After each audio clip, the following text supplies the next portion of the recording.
नमस्कार दोस्तों।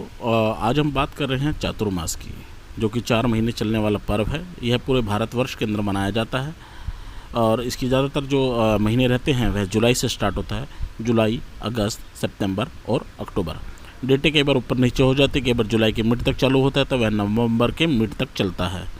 अलग अलग मान्यताएँ, अलग अलग आधार पर इसे मनाया जाता है, लेकिन अगर किसी चीज़ को बिगड़ जाने किया जाए तो वह अंधविश्वास कहलाता है, और अगर उसके वैज्ञानिक आधार को जान लिया जाए, उसकी सच्चाई को जान लिया जाए तो वह विश्वास कहलाता है, अर्थात सत्य कहलाता है।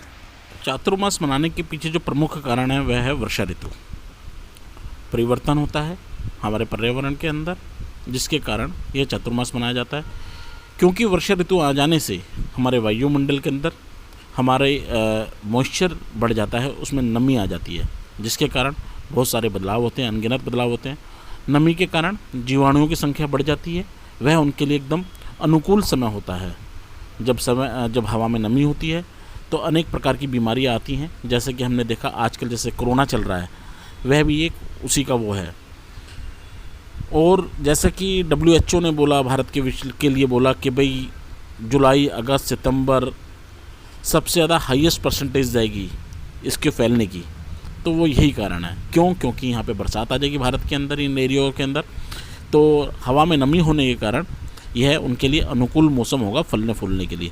इसके अलावा कई प्रकार के कीड़े, जैसे चींटी हैं, बहुत ज़्यादा संख्या बढ़ जाती है, मच्छर है, मक्खी है। और इसके अलावा जब बरसात होती है खेतों के अंदर, रोड पे, तो जो हमारे जो बहुत से ऐसे वो हैं जो कि धरती के नीचे रहते हैं, जैसे कि सांप हो गया, बिच्छू हो गया, जो बिल बना के रहने वाले जो हैं जानवर, वह भी बाहर आ जाते हैं क्योंकि पानी भर जाता है। तो उस वक्त खेती करना, सैर सपाटा करना, घूमना फिरना वह अनुकूल नहीं माना गया है, क्योंकि उससे कई प्रकार की घटनाएं हो जाती हैं।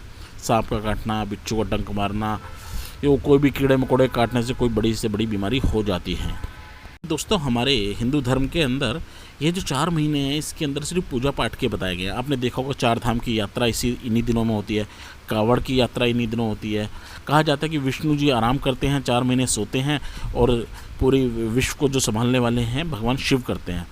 अच्छा, इसके अंदर भी एक बहुत ही इंटरेस्टिंग एक चैप्टर है कि आखिर हम ये मंदिर क्यों जाते हैं, आखिर शिव की पूजा ही क्यों करते हैं। देखिए, इसके पीछे बहुत ही वैज्ञानिक कारण है। इन दिनों जब बैक्टीरिया बहुत ज़्यादा मौसम में नमी आ जाती है, बैक्टीरिया आ जाते हैं, तो हमारी जो सब्जियां होती हैं, पत्तेदार सब्जियां, वह हमें खाना वर्जित बताया गया इन 4 महीने। और पशु से मिलने वाला जो हमें भोजन है, जैसे कि दूध हो गया, उससे बनने वाली दही हो गई, या घी, तेल, जो भी कच्चा सामान, उसको खाना वर्जित बताया गया है। और अगर खाया भी जाए तो तुरंत बना के तुरंत खाया जाए। इस वक्त सूखी दालों का सेवन ज़्यादा किया जाना चाहिए घर के अंदर, और तुरंत बनाएं और तुरंत खाएं। कहने का मतलब कोई भी चीज़ ऐसी ना हो कि आपने बनाया, आज सुबह बनाया, फिर शाम को खा लें। डॉक्टर भी इसके लिए मना करते हैं, वैद्य भी इसके लिए मना करते हैं। मैं आपको बहुत ही सिंपल, बहुत ही सामान्य भाषा में आपको यह समझा रहा हूँ। हालांकि मैं शब्दों का जाल बुन सकता हूँ, बड़े बड़े शब्द बोल सकता हूँ, बातें घुमा फिरा के बोलता हूँ, लेकिन नहीं, मुझे कोई अंधविश्वास नहीं फैलाना। मैं कोई पंडित नहीं हूँ, मैं कोई ब्राह्मण नहीं हूँ जो कि मैं आपको घुमा फिरा के बताऊँ। सीधा सीधा अर्थ है, बहुत सरल भाषा में बता रहा हूँ आपको। चातुर्मास से मतलब सिर्फ यही है कि हवा में नमी आने के कारण बैक्टीरिया की संख्या बढ़ जाती है, जो हमारे लिए सही नहीं होती, जिसके कारण हम बीमार पड़ सकते हैं।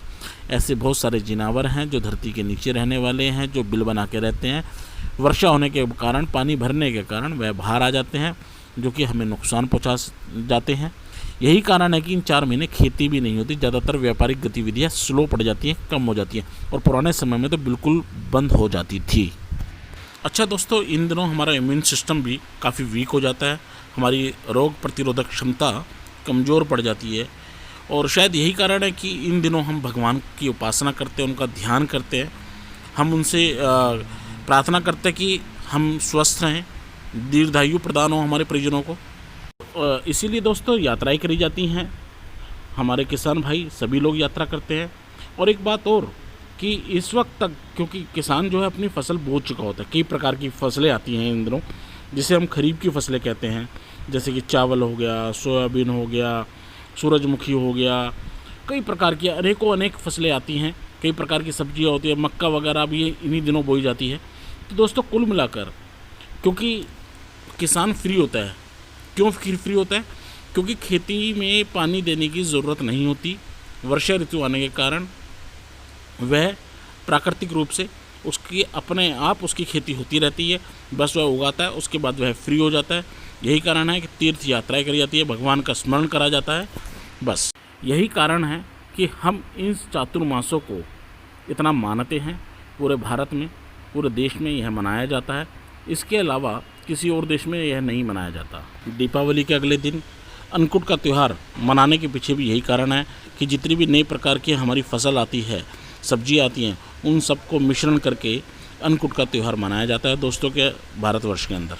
अक्सर आपने सुना होगा कई लोगों के मुँह से कि विशेषकर किसी पर्व पे या किसी त्यौहार पे या किसी दिन में, किसी मास में यह खाने से यह लाभ मिलता है, यह पहनने से लाभ मिलता है, ऐसा कर देने से धन की प्राप्ति होती है, धन का लाभ होता है। स्वास्थ्यिक दृष्टिकोण से यह सब कुछ बोला गया है दोस्तों। क्योंकि देखिए, अगर हमारे व्यवहार सही होगा, हमारे खाने पीने का तरीका सही होगा, हम अपने शरीर को पहचान कर हमारे शरीर को क्या भोजन चाहिए, उसकी आवश्यकता को अगर हम पूरा करेंगे तो निश्चित रूप से हमारा आर्थिक फ़ायदा होगा। हम डॉक्टर के पास जाने से बचेंगे। व्यक्ति की सबसे बड़ी पूंजी उसका शरीर होता है, उसकी सबसे बड़ी माया उसका शरीर होता है। अगर शरीर स्वस्थ है ना, तो सोचने समझने की शक्ति भी आपको मिलेगी, वह भी स्वस्थ होगा, तो आपका काम में भी मन लगेगा, आप परिवार के साथ भी अच्छे संबंध रखेंगे, आपका व्यापार भी अच्छा लगेगा। अगर कहीं आप कार्य करते हैं तो वहाँ पे भी आपका मन लगा। लेकिन यह सब तभी पॉसिबल है जब आप शारीरिक रूप से एकदम फिट होंगे, मजबूत होंगे। दान देने के पीछे भी यही कारण है कि अगर आप किसी को दान दे रहे हैं, मतलब आप किसी को कुछ दे रहे हैं, तो आपको खुशी मिलती है, तो मन से आप खुश होते हैं। दोस्तों, अगर यह मेरी वीडियो आपको अच्छी लगे तो लाइक करें, सब्सक्राइब करें, ज़्यादा से ज़्यादा लोगों तक भेजें। धन्यवाद।